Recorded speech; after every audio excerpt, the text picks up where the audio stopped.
drift away.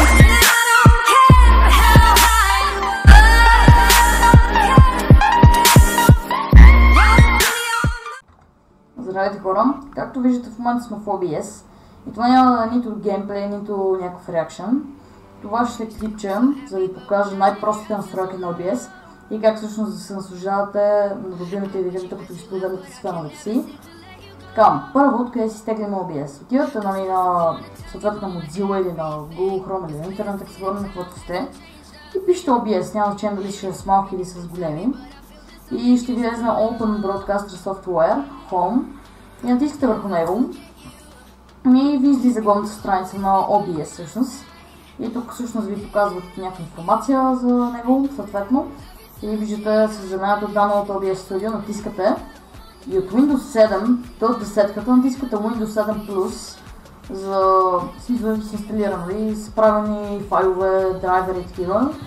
Ако искате актуални Linux или OS X 10.9+, натискате върху него, разбира се, но повечето на Windows 7+, или нали 10 космица, няма значение, натискате върху него. Сега няма да ви покажа как да го инсталирам, защото повечето предполагам да знаят как да го. То е много лесно, просто избирате си локация на къде си го инсталирате, дали в D-диск, C-диск или E, ако имате и G и цялата азбука, ако имате, не знам, няма никаква представа ако имате. И натискате и просто ви се инсталира, няма нищо сложно. Да не обръщате внимание на PC плеера ми, в момента съм пуснала на Never Forget You на Zara Larsson. Това няма нищо общо с типа. Така, това може би най-важното в OBS-а, защото ето тук, както виждате, Display Capture. Това Display Capture е когато искате да снимате от едното ляв примерно с Facecam, или когато искате да покажете на феновете си съответно какво е пълен десктопа ви, какво е пълен, примерно, D-диска ви и всякакви такива. Натискате, нали, за да го махнете, натискате 10 бутона върху него и Remove. Но аз няма го махнете, защото ще стане черен екран. И ако искате да снимате, нали, ако искате да адвате, нали, такива капчери, натискате 10 бутона върху листа си. Тук има едно празно бяло пространство, натискате върху него с 10 бутон и яд. И ако искате Facecam, доста хора искат Facecam, поне аз и вече имам, което е хубаво. Ето Video Capture Device, така се казва капчера на webcam. И натискате OK, сега ще ме видите всъщност, здравейте. И може всъщност си нагласите Facecam къде да ви е, в коя ъгъл, горе, ляво или дясно или долу, нали, разбира се. Може да си я променяте в само така смисъл, не може на дължина или на широчина, нали. Може само на пропорцията на webcam и съответно аз примерно така се прави и се слагам тук и снимам така тръгнато ляв в клиповете. Ако искате си я махне, както казах, с 10 бутон и просто може да си преименувате, но няма смисъл, няма да ви помогна да си това, Remove. И както виждате, сега ще изчезна магически. Бум, изчезнах. Ако искате пък да снимате на игра, повечето предполагам искате да снимате на игри, натискате на Game Capture. И да, тук примерно всеки глупости. Тук можете да гласите какво да ви показва фреймрейт и всякакви такива. Така, както виждате в момента ми показва Game Capture, че е включен в Source. Обаче, щом не съм в играта, то не се показва. Всъщност, ако нямате Display Capture и само Game Capture, докато не влезете в играта и започнете видеото, ви показва черен екран и всъщност няма никакъв смисъл да случвате, ако не сте в играта. И не се залъгвате, че снимате, докато примерно сте на Windows Mode на играта или нещо такова. И сега го махаме, защото няма смисъл да стои. И както виждате тук миксера, има миксер, да, Mic Aux и това съответно микрофона ви, това е Desktop Audio. Когато начало, ако пуснете някаква песен, че Desktop Audio ще ви се увеличава. В момента съм пуснал ето тази песничка на BC плеера ми. И ето виждате, докато върви, това се зелената си такова напред и бута това черното. Нали, зависи с каква скорост и с каква сила песента. Ако ви надупчи ушите буквално от музика, няма да не си чувате мислите, това трябва да е до край. Микрофона, зависи колко ви е силен микрофона, ето примерно сега като говоря малко по-силно и се увеличава, а като говоря малко по-тихо си стои на така по средата. И да, като цяло С това са най-важните настройки в полза на линията Renault, ако искате да си имате на Renault ляв, гейминг и всякакви такива. Ако искате пък да си видите видеята къде ви се запазват, просто натискате файл и Show Recordings. Както виждате, аз имам едно видео, това видео е на Renault ляв, където си имах. Всъщност съм го изтрил. И това го махте сега. Ако искате пък да си настроите откъде да пускате видеото, откъде почвате стриминга, откъде да спирате стриминг и всякакви такива, натискате на файл, Settings и това са всичките опции на OBS. Съответно, тук може да намерите абсолютно всичко важно за него, да си нагласите как да работи и зависи как на вас ви е добре, разбира се. За копчетата, как да почвате, да отидете на Hotcase и Start Streaming. Така, все още аз нямам да се стримам, при положение, че няма абсолютно смисъл с толкова абонати и няма смисъл.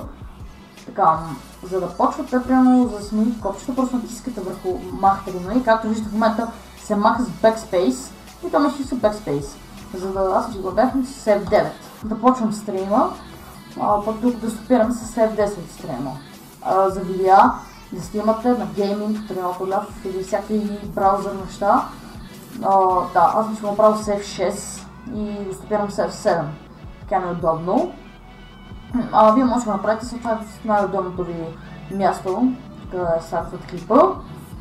Тук има други неща, които все още не съм ги разгледал и може би, като съм малко по-запознат с OBS, ще направя актуално видео, което ще ви обясня повече неща. Но, както казах, ако искате подробно ви се обясня, при Android или пък при Nuclear Gaming в канала им и вижте ви там, те всъщност обясняват много подробно как се с OBS. Особено Android. Тук има Advanced Options, нали? Тук имате процес, priority, които изобщо нищо не ми говори, както казах, аз съм много голям новак в тази програма все още. Audio Monitor Device, Speakers, High Definition. Това може би трябва да Speakers, но не съм сигурен. Recording, тук някакви неща има. 6 мегабайта. Има видео, тук може да нагласите резолюцията. Всъщност, как да ви е смисъл, ако екранът е малко по-малко, си правите съответно на по-малка резолюция. Ако е по-голям, може да набичате на 1024 до 1650 или 785, да кажем. Тук има за стриминг. От тук може да си промените, зависи къде ще стримате, нали? От където вие си се решили. Дали от YouTube Gaming или Twitch, или Hitbox TV, Beam Pro, Dailymotion. Другите също не ги знам. Знам само Dailymotion, Twitch или YouTube Gaming. Кой не знае YouTube смисъл. Ако не знаете YouTube Gaming, явно живете в пещера. Няма значение. И да, това е по принцип най-известната програма е Twitch, с която може да гледате стримове на любимите си геймери, да правите стримове и пълно да се наслаждават на тях. Stream Type, тук има Stream Type, може би на къстъм стриминг сервер, вие може да си направите абсолютно всичко сами, а стриминг сервис е в Twitch сам да си направи автоматични настройки за стриминга. А сервера може да го променяте, нали, съответно, ако играете Лига Региона, примерно. Региона е малко по-позната дума. Да, има много. Има Америка, Сао Пауло, Бразилия. Това не интересува нас. StreamCake, това също съм го пипал.